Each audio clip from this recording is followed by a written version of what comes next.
Você já percebeu como que as pessoas se apresentam hoje em dia? Mostram seus currículos, falam que são amigos desse ou daquele, mas Noé e alguns outros personagens da Bíblia são conhecidos pela sua pureza, pela sua integridade e porque andavam com Deus. Essa é a maior característica da vida de Noé. Pessoas assim aprendem a ouvir a voz de Deus e obedecer. Na vida de Noé, uma hora ele ouve, entra na arca, e outra hora ele ouve, sai da arca. E porque ele obedeceu, nós estamos todos aqui. Vamos ver juntos essa história. Shalom, pessoal. Eu sou Paulo de Tarso e esse é o programa A Minha Torá.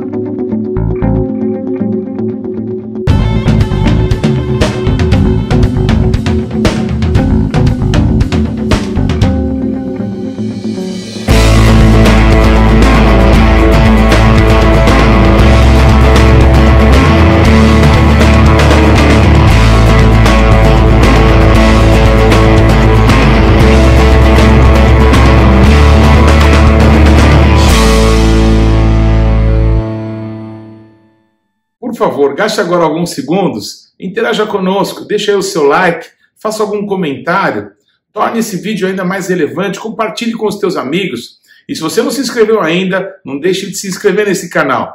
Clique aí no sininho para que você receba as nossas notificações. E vamos juntos mergulhar no conhecimento da Palavra de Deus.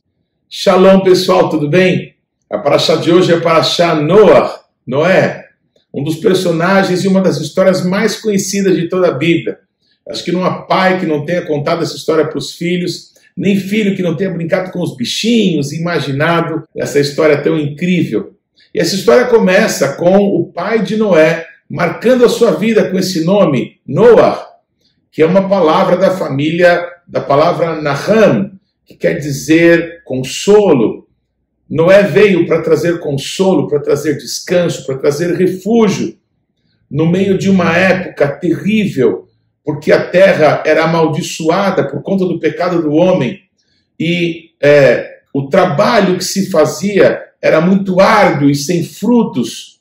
É muito importante lembrar que até aqueles dias não tinha chovido sobre a terra, que não havia cultivo da terra.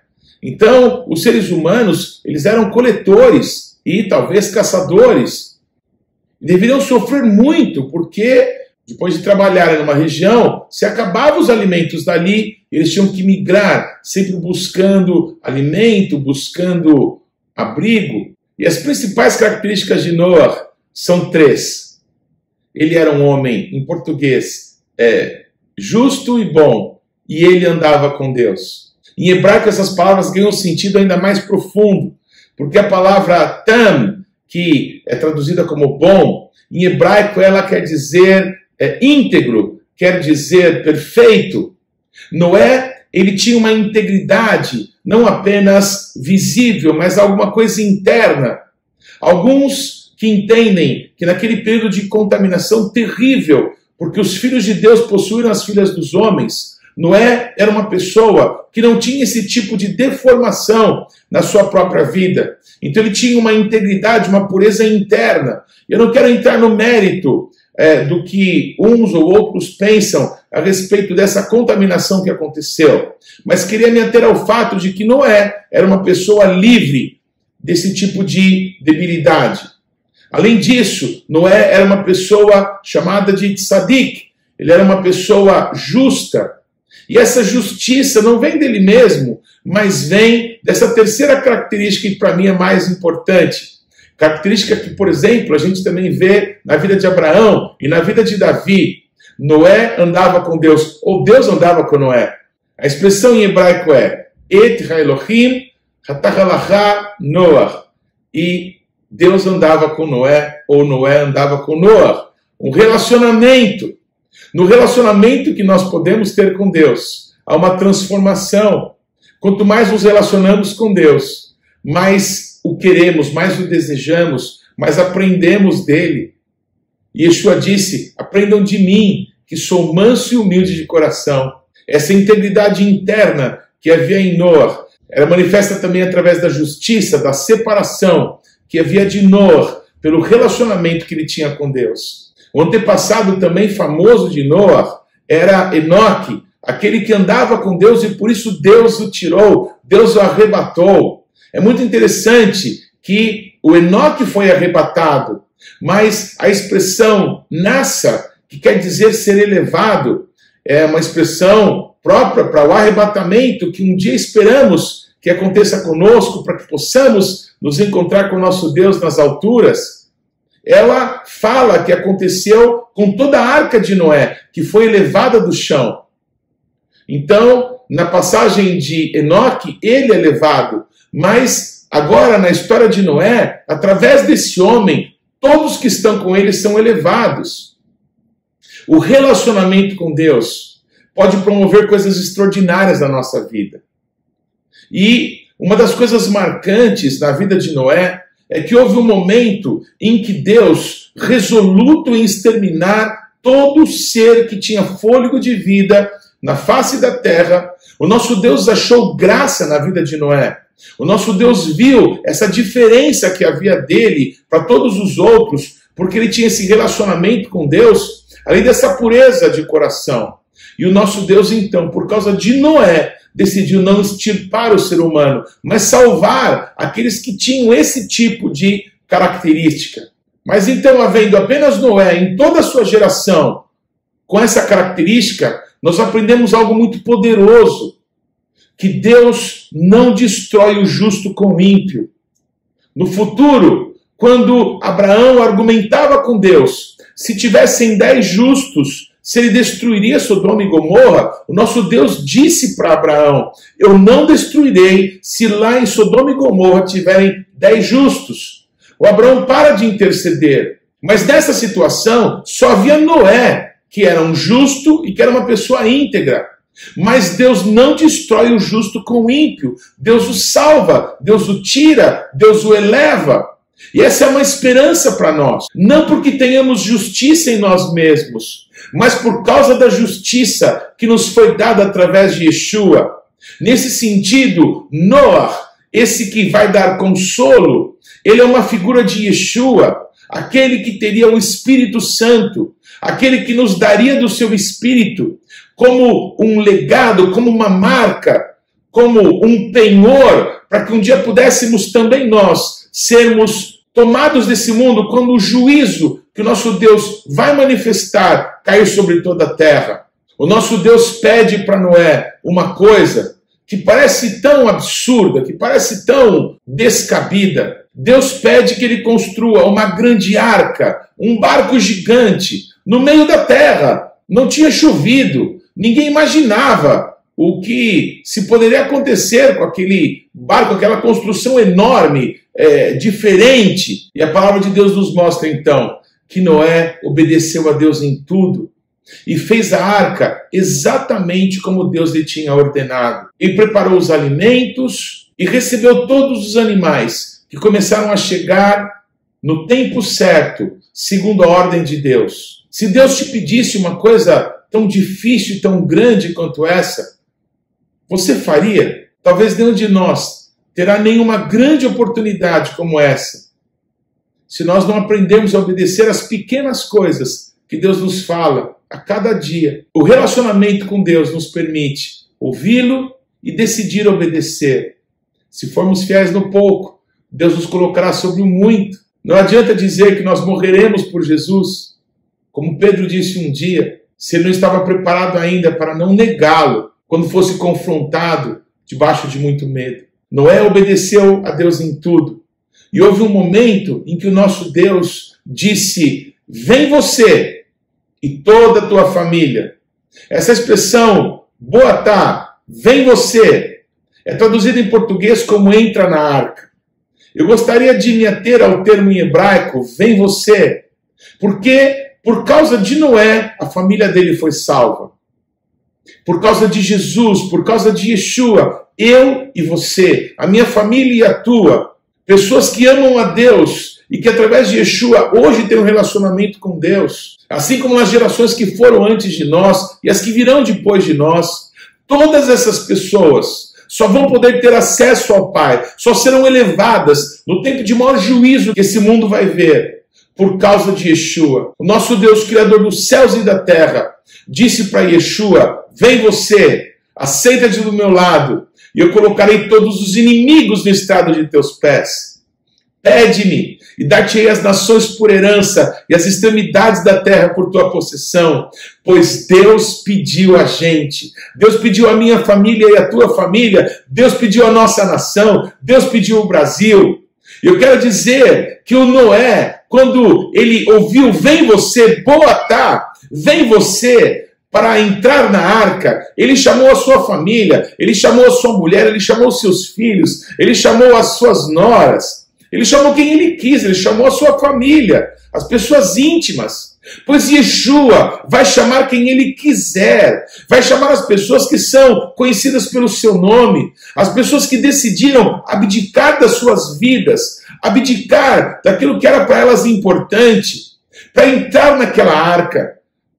Só começou a chover uma semana depois que as pessoas entraram na arca. Elas estavam comerciando, estavam casando, estavam vivendo as suas vidas. Mas houve um momento em que Noah disse, vamos entrar na arca, porque Deus me chamou. E as pessoas foram, pois é um tempo de nós entendermos que Yeshua está nos chamando para nos separarmos, para nos consagrarmos, para dizermos não para essa vida que perece, não para essa vida de algumas décadas apenas, miserável em tantas lutas, para que possamos viver uma vida extraordinária, uma vida abundante que Deus tem para nós. A vida de Noah e aquilo que, através da vida dele, o nosso Deus fez com a sua família, e nós, que somos descendentes daquelas pessoas que estavam na arca, nós todos precisamos aprender essa lição. Quando o nosso Deus falou para Yeshua, vem você, e ele nos dá a oportunidade de sermos chamados pelo seu nome,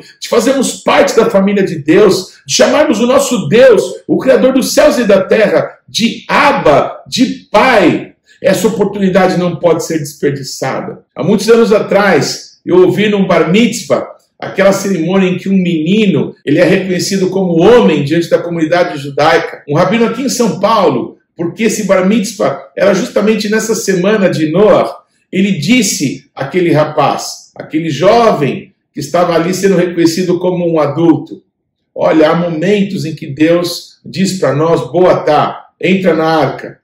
Mas há momentos em que Deus vai falar para nós, saia da arca.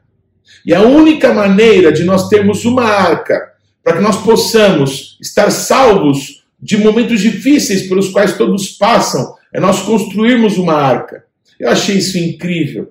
Eu queria transportar isso para a nossa realidade.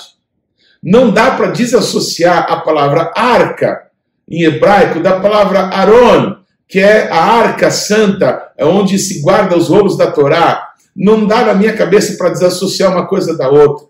Então eu queria tomar essa ideia de um lugar onde a palavra de Deus fica guardada, um lugar em que as pessoas abrem para que possam ler, para que possam estudar a palavra. É um momento em que a palavra é guardada e a arca é fechada para que as pessoas possam ter, né, o seu dia a dia, trabalharem, cuidar da sua família. Muito bem. Eu quero dizer para você que é um momento em que o nosso Deus diz, vem você. E nós temos que entrar na presença dele. Nós temos que ter uma arca. Nós temos que ter um lugar para que nós possamos fugir no dia mau. Que nós possamos estar livres, guardados, consolados, escondidos no tempo de juízo que vai vir sobre esse mundo, em momentos difíceis que todos os seres humanos passam. Mas não existe chance de nós termos uma arca se nós não construirmos uma arca. Se não, segundo o padrão de Deus, a orientação de Deus, nós edificarmos alguma coisa, um lugar de relacionamento, onde nós possamos ser transformados, não é? De pessoas cheias de problemas e defeitos para justos. Não por causa da nossa justiça, mas por causa da justiça de Deus manifesta a nós através de Yeshua. E quando nós então, nos momentos difíceis da nossa vida, nós entramos, estamos guardados nesse lugar de relacionamento, que é a palavra de Deus, que é a Torá, que é o relacionamento com Deus, através do Espírito Santo, certamente vai haver um outro momento em que o nosso Deus vai dizer, agora sai da arca. Então, depois que o juízo passou, nós que estivermos guardados, escondidos em Deus, nós vamos ser comissionados de novo para sair da arca, para manifestar a restauração de todas as coisas que se dará através de Yeshua, o restaurador. Aquele que vem nesse mundo para reinar, nós reinaremos com ele. Nós vamos dar início a um tempo novo, a um tempo de restauração, que o nosso Deus tem prometido desde o início. Quando Noé e a sua família saem da arca, todos os animais saem da arca. Noé faz um altar de adoração ao nosso Deus. E lá ele sacrifica animais puros ao Senhor. E quando o cheiro daquela adoração sobe até o nosso Deus e Pai, o nosso Deus promete que nunca mais amaldiçoaria a terra por causa do pecado do homem. A partir desse momento, o nosso Deus estabeleceu algumas coisas que se dá na vida de todos, em todos os lugares do mundo. A partir dessa aliança de Deus com Noé e os seus filhos, o nosso Deus disse que jamais, enquanto houver essa terra, deixará de haver plantio e colheita, noite e dia, frio e calor, inverno e verão. Essas coisas sempre estarão manifestas na vida de todos. Sim, há momentos de inverno, há momentos de noite, há momentos de frio, há momentos de plantio, mas haverá momentos de colheita, momentos de verão, momentos de calor, momentos de dia. Nós temos que estar guardados em Deus. Nós temos que correr para esse lugar secreto, esse lugar íntimo, esse lugar de relacionamento, de crescimento, de discipulado, do Mashiach ser gerado em nós, para que possamos manifestar fora das quatro paredes de uma igreja, fora do nosso quarto de oração, para que possamos manifestar para a nossa família, para que possamos manifestar para as pessoas com as quais nos relacionamos de forma comercial, para os nossos colegas, nos lugares onde estudamos, para que o mundo possa ver o Mashiach em nós. Nós precisamos ter momentos de intimidade, nos momentos difíceis estarmos guardados nele, para momentos de plantio e colheita, nós possamos mostrar que existe um Deus que é conhecido através do seu povo. Esse é o chamado de Deus para nós. A raptada dessa semana, a Isaías 54 e 55, fala de um juízo de Deus, fala de momentos terríveis que o ser humano passa porque deu as costas para Deus, mas também fala da grande abundância de vida que o Senhor tem para nós. Vinde, comei e comprai, sem dinheiro e sem preço. Quem pode viver isso? Só aqueles que são do Senhor, só aqueles que vão experimentar das misericórdias do nosso Deus, do sobrenatural, da vida abundante que o nosso Deus tem para nós. Mas uma coisa é certa, Yeshua, ele adverte os seus discípulos, ele adverte aquela geração, que haveria um tempo que seria como os dias de Noé, que seria como os dias de Ló.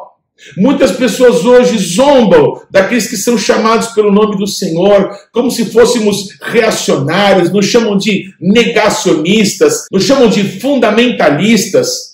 Mas nós temos a esperança de Deus. Nós temos a esperança de Deus para a nossa geração. Esse mundo conhecerá um juízo tal qual nunca se viu, nem jamais se ouviu. No passado o mundo foi destruído pelas águas, mas a próxima vez será destruído pelo fogo. E alguns grupos que, zombando de Deus, usam as cores do arco-íris como que dizendo: você não vai mais nos destruir porque você fez uma aliança com o ser humano. O que essas pessoas não se dão conta, que o nosso Deus fez essa aliança, e o nosso Deus, ele não vai quebrar essa aliança. Mas o juízo que vem vai ser com fogo, vai ser de terrível destruição. Essas pessoas que zombam de Deus estão chamando juízo para elas mesmas. Assim como Noé trouxe salvação para toda a sua casa, tem pessoas que estão chamando juízo, chamando destruição para eles mesmos e para muitas outras pessoas.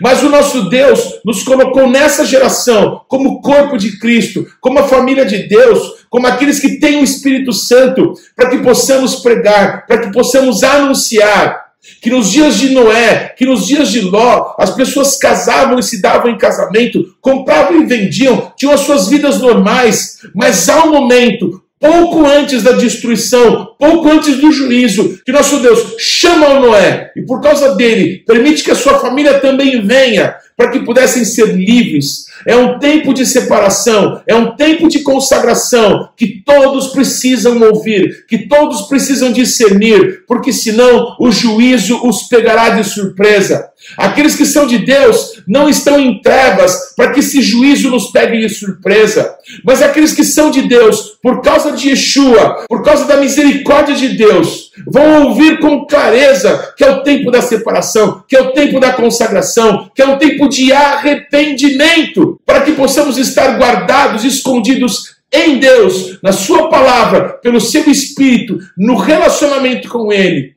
para que possamos ser livres e para que possamos ver toda a bondade do Senhor sobre as nossas vidas, sobre as nossas famílias e sobre o povo do Senhor nessa terra.